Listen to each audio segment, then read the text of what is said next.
पार्वती माता जी की जय। तो इस कहानी की शुरुआत करते हैं। शुक्रवार सुबह की धीमी सुनहरी रोशनी जब घर में फैल रही थी, तब रीना अपने उमड़ते विचारों में खोई हुई मानो एक बड़े प्रश्न का उत्तर ढूंढ रही थी।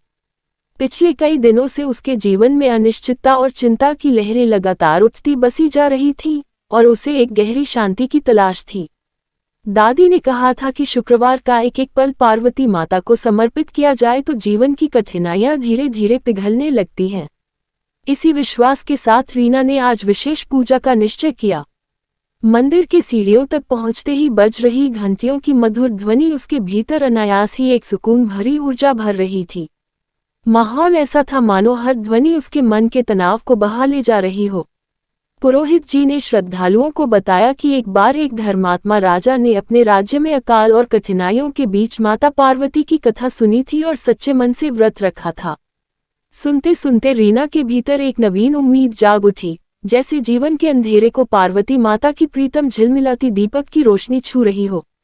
कथा में वर्णित था कि राजा ने जब माता के प्रति पूर्ण समर्पण और दृढ़ आस्था के साथ सोमवार और शुक्रवार के व्रतों का पालन किया, तो न केवल अकाल टल गया बल्कि उसके प्रजा के मन में प्रेम, भरोसा और आदर की अनुभूति भी गहराई से उत्पन्न हुई।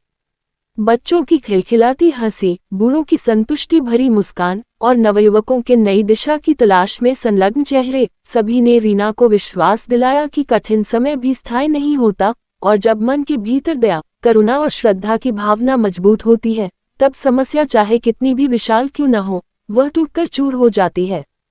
कथा के अंत में मंदिर में एक एक दीपक जलते हुए प्रतीत हुआ, मानो हर दीपक रीना के जीवन की उलझनों पर विजय का प्रकाश फैलाता हो। उसने सोचा, यह शायद सिर्फ व्रत या कथा नहीं, बल्कि विश्वास को जीवन का आधार बनाने की यात्रा है, जहां पार्वती माता की भक्ति न केवल मुश्किलों को कम करती है किंतु आत्मा को भी एक उच्चतर उद्देश्य की ओर अग्रसर करती है। इस विचार से उसकी आंखों में एक नई चमक आए, और वह ठान चुकी थी कि चाहे जीवन में क्या भी कठिनाई आए, वह संयम, भक्ति और सच्चाई के पथ से विचलित नहीं होगी।